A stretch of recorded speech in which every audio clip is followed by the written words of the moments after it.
ऐसी ही संपूर्ण जानकारी। 60 साल तक भारत में प्रतिबंधित रहा था नाथूराम का अंतिम भाषण कि आखिर उन्होंने गांधी को क्यों मारा। 30 जनवरी 1948 को नाथूराम ने महात्मा गांधी की गोली मारकर हत्या कर दी थी। लेकिन नाथूराम गोडसे इस घटना के बाद घटना स्थल से फरार नहीं हुआ, बल्कि उसने आत्मसमर्पण कर दिया। नाथूराम गोडसे समेत 17 अभियुक्तों को गांधी जी की हत्या के लिए मुकदमा चलाया गया। इस मुकदमे की सुनवाई के दरमियान न्यायमूर्ति खोसला ने नाथूराम से अपना वक्तव्य पढ़कर सुनाने को कहा, जिसे न्यायमूर्ति ने स्वीकार कर लिया। हालांकि सरकार ने नाथूराम से इस वक्तव्य पर प्रतिबंध लगा दिया था, लेकिन नाथूराम के छोटे भाई और गांधी जी की हत्या के सहयोगी गोपाल गोडसे ने 60 साल की लंबी कानूनी लड़ाई लड़ने के बाद सुप्रीम कोर्ट में विजय प्राप्त की और नाथूराम का वक्तव्य प्रकाशित किया गया। नाथूराम गोडसे ने गांधी हत्या के पक्ष में अपनी 150 दलीलें न्यायालय के समक्ष प्रस्तुत की। तो दोस्तों, आज हम आपको दिखाने जा रहे हैं उसी वक्तव्य से कुछ मुख्य अंश। नाथूराम का विचार था कि गांधी जी की अहिंसा हिंदुओं को कायर बना देगी। कानपुर में गणेश शंकर विद्यार्थी को मुसलमानों ने निर्दयता से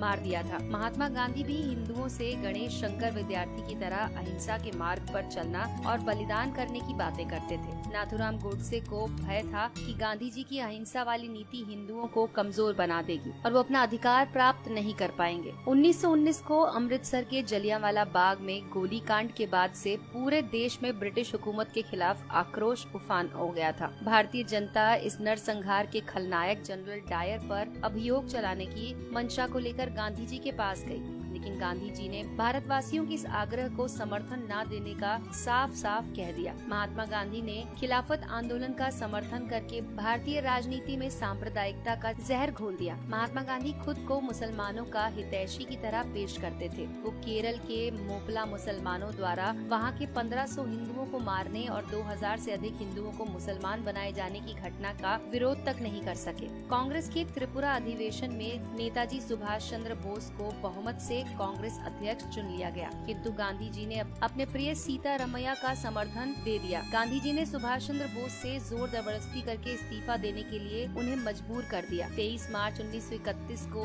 भगत सिंह, सुखदेव और राजगुरु को फांसी दे दी गई। गांधी जी कश्मीर के हिंदू राजा हरि सिंह से कहा कि कश्मीर मुस्लिम बहुल क्षेत्र है, अतः वहाँ का शासक कोई मुसलमान होना चाहिए। अतएव राजा हरि सिंह को शासन छोड़कर काशी जाकर प्रायश्चित करना चाहिए। जबकि हैदराबाद के निजाम के शासन का गांधी जी ने समर्थन किया था, जबकि हैदराबाद हिंदू बहुल क्षेत्र था। गांधी जी की नीतियां धर्म के साथ बदलती रहती थी। उनकी मृत्यु के बाद सरदार पटेल ने सशक्त बलों के सहयोग से हैदराबाद को भारत में मिलाने का कार्य किया। गांधी जी के रहते ऐसा करना संभव नहीं होता। पाकिस्तान में हो रहे भीषण रक्तपात से किसी तरह से अपनी जान बचाकर भारत आने वाले विस्थापित हिंदुओं ने दिल्ली की खाली मस्जिद में जब आश्रय स्थायी रूप से लिया तो मुसलमानों ने मस्जिद में रहने वाले हिंदुओं का विरोध किया, जिसके आगे गांधी जी नतमस्तक हो गए और गांधी जी ने उन विस्थापित हिंदुओं को, जिनमें बूढ़े, स्त्रियां और बालक अधिक थे, मस्जिदों से खदेड़ दिया। बाहर ठिठुरते सर्दियों में रात बिताने पर उन्हें मजबूर किया गया। महात्मा गांधी ने दिल्ली में स्थित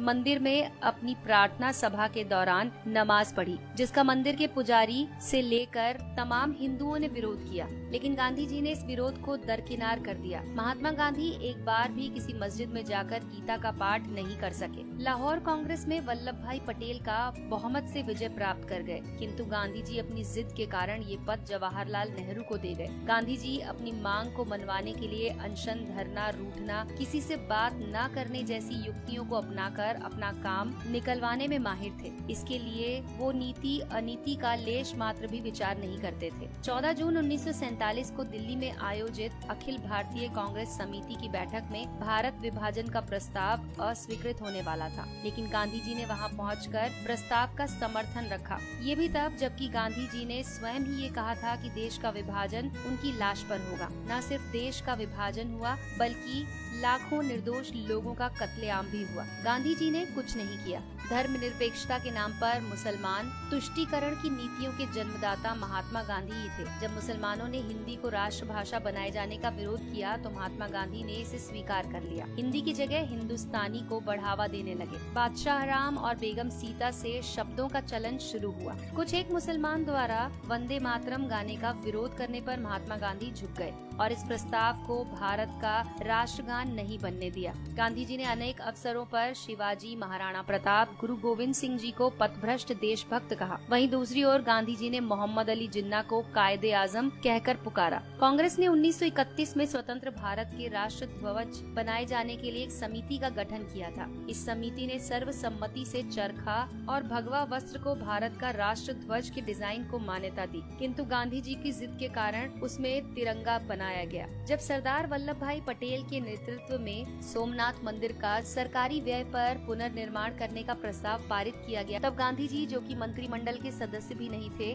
सोमनाथ मंदिर पर सरकारी व्यय के प्रस्ताव को निरस्तर कर दिया और 13 जनवरी 1948 को आमरण अनशन के माध्यम से सरकार पर दिल्ली की मस्जिदों का सरकारी खर्च से पुनर्निर्माण करने का दबाव डालने लगे। भारत को स्वतंत्रता के बाद पाकिस्तान को एक समझौते के तहत 75 करोड़ रुपए देने थे। भारत ने 20 करोड़ रुपए दे भी दिए थे, लेकिन इसी बीच 22 अक्टूबर 1947 को पाकिस्तान ने कश्मीर पर आक्रमण कर दिया। केंद्रीय मंत्रिमंडल ने आक्रमण से क्षुब्ध होकर 55 करोड़ की राशि न देने का निर्णय ले लिया था, जिसका महात्मा गांधी ने विरोध किया और आमरण अनशन शुरू कर दिया, जिसके परिणाम स्वरूप 55 करोड़ की राशि भारत ने पाकिस्तान को दी। महात्मा गांधी भारत के नहीं अपितु पाकिस्तान के राष्ट्रपिता थे, जो हर एक कदम पर पाकिस्तान के पक्ष में खड़े रहे, फिर चाहे पाकिस्तान की मांग जायज हो या नाजायज। गांधी जी ने कदाचित इसकी परवाह नहीं की। तो दोस्तों, इन घटनाओं को देश विरोधी मानते हुए नाथूराम गोडसे ने महात्मा गांधी की हत्या को न्यायोचित ठहराने का प्रयास किया। नाथूराम ने न्यायालय में स्वीकार किया कि महात्मा गांधी बहुत बड़े देशभक्त थे। उन्होंने निस्वार्थ भाव से देश सेवा की। मैं उनका बहुत आदर करता हूँ, लेकिन किसी भी देशभक्त को देश के टुकड़े करने के एक संप्रदाय के साथ पक्षपात करने की अनुमति नहीं दे सकता हूँ। गांधी जी की हत्या के सिवाय मेरे पास कोई दूसरा उपाय नहीं था। तो दोस्तों, अगर आपको ये जानकारी पसंद आई हो तो इस वीडियो को लाइक कीजिए और अपने दोस्तों के साथ शेयर कीजिए। दोस्तों, आपको हमारी ये वीडियो कैसी लगी हमें कमेंट सेक्शन में जरूर लिखकर बताएं।